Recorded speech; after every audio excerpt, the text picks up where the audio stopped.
Dendam itu ibarat api yang disiram minyak. Dendam akan terus merasuk dalam hati seseorang dan menumbuhkan kebencian yang bertambah-tambah seiring waktu menguasai. Dan dendam tidak akan pernah padam sebelum terbalaskan, sekalipun harus ditebus setelah kematian.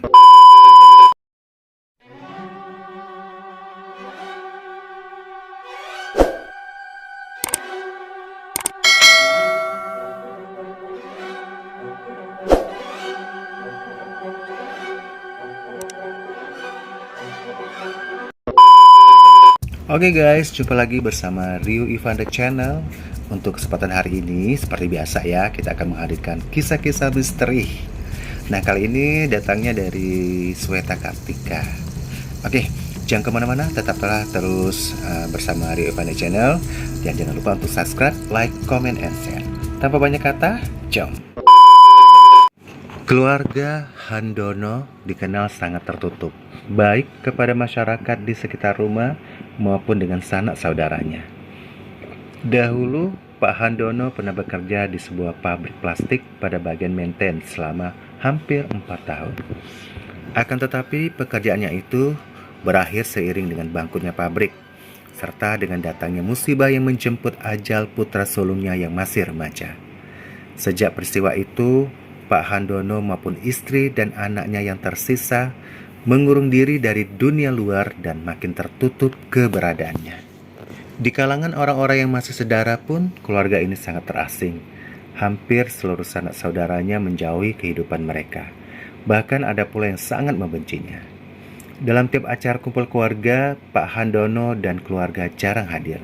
Sepertinya cuma 1-2 kali saja mereka muncul.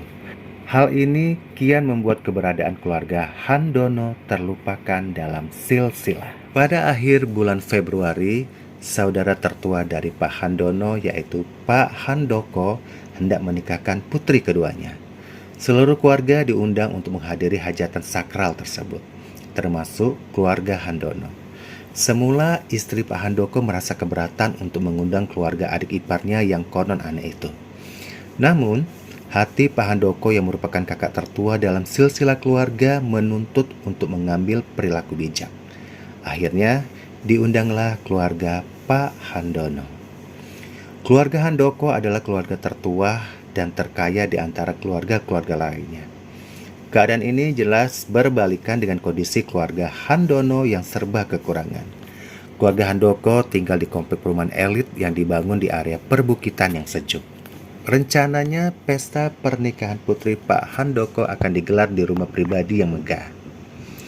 Hari yang dinantikan pun tiba, Kamis pagi yang cerah. Pesta pernikahan berlangsung hikmat dan meriah. Seluruh keluarga pun hadir, dan seperti yang telah diduga sebelumnya, Pak Handono dan keluarga tak kunjung memenuhi undangan. Hal ini bisa dimengerti oleh seluruh anggota keluarga. Kemafhuman ini bukan buah dari toleransi, tapi lebih kepada ketidaksukaan mereka pada sosok keluarga aneh itu. Pesta pernikahan pun berakhir sore hari tanpa kehadiran keluarga Pak Handono. Ketika senja menjelang malam, kabut turun di komplek perumahan tempat tinggal Pak Handoko. Lokasi perumahan yang memang berada di perbukitan membawa udara dingin basah yang dengan segera menyelimutkan kabut putih di lokasi perumahan. Seluruh keluarga berkumpul dalam sebuah sesi acara temu keluarga besar non-formal di ruang terluas di rumah keluarga Pak Handoko. Perbincangan mereka membahas pernikahan yang baru saja dilangsungkan siang tadi.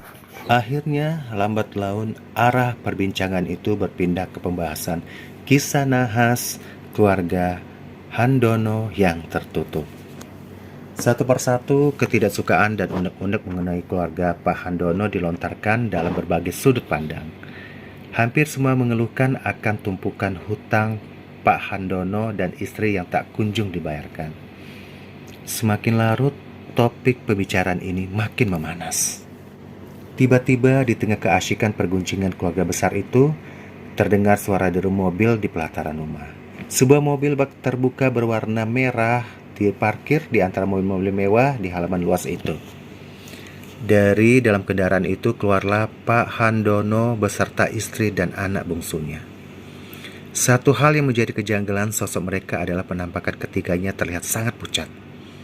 Tatapan mereka kosong, bibir mereka mengering, sedang bau tak sedap menguap dari tubuh ketiganya. Kehadiran mereka di tengah keluarga besar itu sangat tidak terduga. Pak Handono lantas berbasa-basi kaku menyapa mereka yang berada di ruangan itu. Sapaan itu dibalas dengan tatapan mencela yang digambarkan dalam mimik-mimik wajah di sana. Tak satu pun suara yang muncul menyambut mereka, bahkan dari tuan rumah sendiri. Rupanya mereka masih terbawa oleh panasnya topik perbincangan sebelumnya. Dan kehadiran keluarga Handono di tengah lokasi seolah-olah menjadi bonus sasaran lempar pisau yang nyata. Lalu, dengan sedikit canggung, Pak Handono beserta istri dan anaknya mencoba bergabung. Alih-alih disambut sapaan terpaksa, mereka mulai disindir dengan gurauan ringan. Makin lama gurauan itu makin menjadi-jadi seiring dengan ditimpalnya omongan satu dengan omongan yang lainnya. Saat malam semakin larut, gurauan itu berubah menjadi sindiran dan cemoohan pahit. Pak Handono hanya diam, tak membalas badai hujatan dari saudara-saudaranya. Bahkan istrinya pun bergeming seolah pasrah menerima hal itu. Merasa tak nyaman dengan suasana, Pak Handoko selaku orang tertua sekaligus yang sedang punya hajat membubarkan perkumpulan dengan halus. Ia mempersilakan seluruh keluarga beristirahat di kamar yang telah tersedia di rumah luas itu, termasuk mempersilakan keluarga Handono adiknya. Tapi rupanya Pak Handono pribadi lebih memilih tidur di dalam mobil. Dan ia mengizinkan istri dan anaknya saja yang tinggal di dalam. Di kala mentari menyingsing di Jumat Fajar, kabut tebal masih terlihat mengepung di wilayah itu.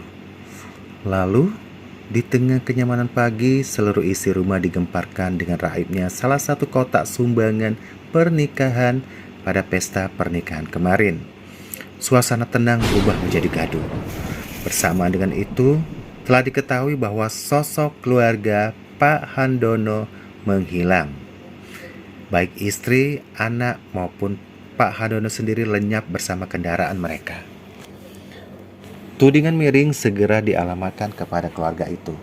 Seluruh keluarga memaki-maki kepergian keluarga Pak Handono yang dituduh sebagai maling yang datang semalam hanya untuk mencuri. Cacian itu makin menjadi-jadi seiring berkumpulnya massa di lokasi tersebut. Pak Handoko selaku tuan rumah mencoba meredakan suasana. Lalu menjelang siang, satu persatu keluarga kembali melanjutkan pesta pernikahan dengan membawa perasaan mendalam atas peristiwa pagi itu. Malam datang. Jumat petang itu kembali berhias kabut. Seluruh keluarga besar masih tertahan di istana megah di atas bukit itu.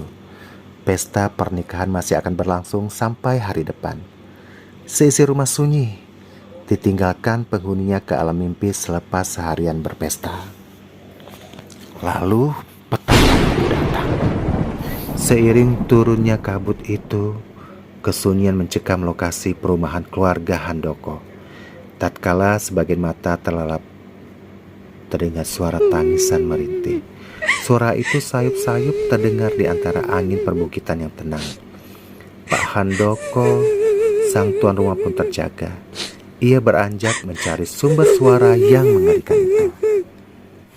Seakan menangkap aura ketakutan di hati beliau, lampu tiba-tiba padam, menenggelamkan seisi rumah ke dalam gulita. Suara rintihan itu terdengar lagi. Kini beberapa orang kepala keluarga yang ada di rumah itu turut bergabung. Rupanya mereka mendengarkan keganjilan yang sama. Berbekal senter di tangan masing-masing, mereka berpencar menjelajah kegelapan malam berkabut itu mencari sumber suara. Kakinya telah membawa tubuhnya yang gemetar ke halaman rumah. Suara itu kian jelas terdengar seiring langkah pemilik rumah itu menuju halaman depan. Sembari menajamkan pendengarannya, ia mengarahkan senter ke halaman rumah. Betapa terkejutnya ia mendapati sebuah kotak kayu hitam berdiri di sana. Dalam siraman cahaya senternya, Pak Handoko mengenali kotak itu sebagai kotak sumbangan yang kemarin ditaruh di depan pada pernikahan putrinya. Ia tercekat. Langkahnya limbung tak terjaga saat langkahnya dibawa maju mendekati kotak. Kabut pekat makin menghalau pandangannya. Cahaya senternya memancar samar, gagal menolong penglihatannya untuk bekerja dengan baik. Tubuhnya bergetar saat suara rintihan itu muncul, memberangus keberanian hati lelaki itu. Langkahnya terhenti di depan kotak bercat biru itu. Ia membukanya dengan gemetar dan menyorotkan senternya ke isi kotak. Lalu matanya terbelalak. Sepotong kepala berlumuran darah tersimpan terbalik dalam kotak itu. Warna merah darah dan bau amis tercium bercampur dengan amplop-amplop putih yang berterbangan ditiup angin. Sebelum ketakutannya dilontarkan dalam jeritan, kepala itu menoleh. Pak Handoko memekik tertahan. Ia mengenalinya sebagai kepala Handono, adiknya. Tiba-tiba kepala itu membuka mulut dan berkata, "Bukan aku malingnya." Pak Handoko terlonjak mundur. Senternya terlempar jauh ke arah lain. Tiba-tiba dari balik kabut di belakang kota itu muncul sosok istri Handono bersama anaknya yang pucat pasi. Lelaki parubaya itu tak mampu berteriak. Istri Handono itu mendekat dan mengambil kepala suaminya dalam kotak, lalu melemparkannya ke arah Pak Handoko yang tengah terkapar. Kepala itu jatuh di pangkuannya dan berkata, "Aku bukan maling. Kami bukan maling." Sedetik kemudian ia sudah tak ingat apa-apa lagi. Tepat pada pukul 11 malam, sekelompok orang datang ke kediaman keluarga Pak Handoko. Mereka adalah orang-orang dari kepolisian dan Pak RT setempat. Kala itu, sang pemilik rumah belum lama sadar dari pingsannya. Kedatangan polisi tersebut untuk mengabarkan sesuatu yang lebih mengguncangkan nalar mereka daripada cerita Pak Handoko yang baru saja melihat penampakan setan. Pada hari Kamis pagi, sebuah mobil bak terbuka dikabarkan terjungkal masuk ke dalam jurang di jalur sempit menuju ke wilayah perumahan ini. Tak ada korban yang selamat. Ketiga penumpang yang terdiri dari 3 orang yang diduga satu keluarga itu tewas seketika di lokasi. Warga yang menemukan kemudian mengangkat bangkai mobil berikut bangkai penumpangnya, lantas menyerahkan kasus kecelakaan ini pada yang berwenang. Kondisi tubuh mereka rusak, bahkan kepala pengemudi mobil itu hilang, tak ditemukan. Ya, korban itu adalah Keluarga Handono. seisi rumah dikecam kengerian. Jika mereka bertiga meninggal pada Kamis pagi, lantas yang hadir pada Kamis malam usai pesta pernikahan itu siapa? Dendam telah membangkitkan arwah keluarga Handono. Dendam atas makian dan tuduhan orang-orang yang sedarah dengannya. Dendam itu kini terbawa sampai ke liang lahat mereka bertiga. Oke guys, itu tadi cerita tentang sepotong kepala ya, yang ternyata itu adalah mayatnya Pak Handono yang kecelakaan. Oke guys, semoga dari cerita itu kita bisa mengambil hikmahnya. Dan juga jangan lupa ya untuk selalu subscribe, like, comment, and share. Kembali jangan lupa untuk subscribe, like, comment, and share. Saya Rio Ivana undur diri. Wassalamualaikum warahmatullahi wabarakatuh. Dadah.